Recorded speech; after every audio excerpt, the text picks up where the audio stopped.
नमस्कार, मैं अंजना और आप देख रहे हैं न्यूज सर्कल। आइए बढ़ते हैं आज की बड़ी खबर की ओर।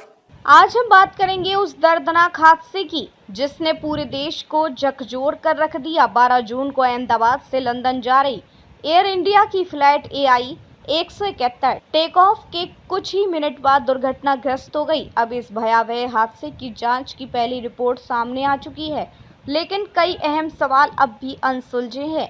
आइए जानते हैं इस विमान हादसे से जुड़ा पूरा घटनाक्रम।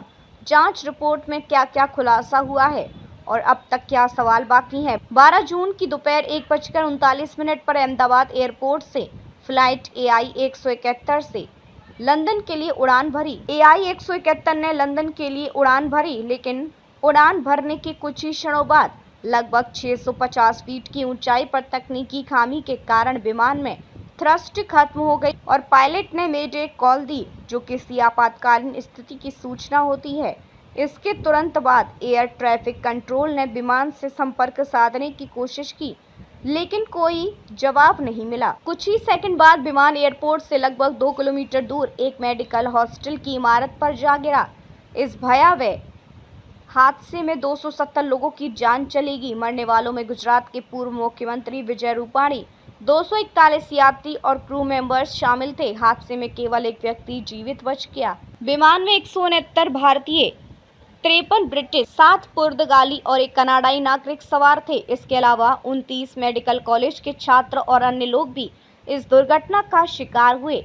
घटना के तुरंत बाद विमान दुर्घटना जांचवीरों ने जांच शुरू की। जांचकर्ताओं को दूसरे दिन फ्लाइट डेटा रिकॉर्डर और तीसरे दिन कॉकपिट वॉइस रिकॉर्डर मिल गए। चूंकि विमान अमेरिकी कंपनी बोइंग का था, इसलिए अमेरिका की नेशनल ट्रांसपोर्टेशन सेफ्टी बोर्ड भी अलग से जांच कर रही है। प्रारंभिक जांच रिपोर्ट के अनुसार अब तक विमान के बोइंग 787 ड्रीमलाइनर मॉडल और उसके GE एविएशन इंजन में कोई तकनीकी खराबी सामने नहीं आई है, लेकिन एक अमेरिकी अखबार की रिपोर्ट में दावा किया गया है कि उड़ान के समय दोनों इंजन में फ्यूल सप्लाई कंट्रोल करने वाले स्विच बंद कर दिए गए थे। ब्लैक बॉक्स के डेटा के अनुसार इंजन के फ्यूल स्विच में मूवमेंट देखा गया है। ये साफ नहीं हो पाया कि यह गलती से हुआ, पायलट की तरफ से किया गया कोई इमरजेंसी एक्शन था या तकनीकी खराबी थी। बोइंग ड्रीमलाइनर विमानों में फ्यूल स्विच की 2 पोजीशन होती हैं, रन और कट ऑफ। टेक ऑफ के दौरान अगर स्विच कट ऑफ में चला जाए तो इंजन को ईंधन मिलना बंद हो जाता है और थ्रस्ट पूरी तरह खत्म हो जाती है। इससे इंजन बंद हो सकता है और साथ ही विमान के कई अन्य सिस्टम भी फेल हो सकते हैं। विशेषज्ञों के मुताबिक यह स्विच इतना संवेदनशील नहीं होता कि गलती से हाथ लगने से ऑफ हो जाए।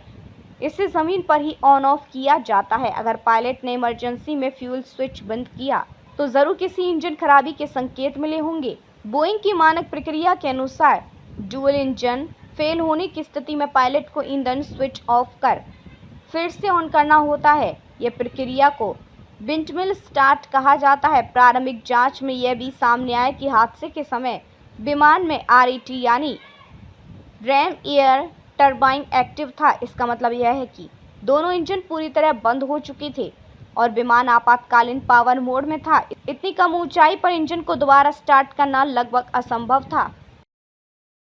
अब तक के लिए बस इतना ही। फिर मिलते हैं एक ऐसे ही बड़ी खबर के साथ। तब तक के लिए नमस्कार और देखते रहिए न्यूज सर्कल। अगर आपको वीडियो पसंद आई हो तो लाइक करें व शेयर करें। ऐसे लेटेस्ट अपडेट पाने के लिए बेल आइकन प्रेस करना ना भूलें। अगर आप हमें फेसबुक या फिर इंस्टा के माध्यम से देख रहे हैं तो हमारे पेज को फॉलो जरूर करें। धन्यवाद।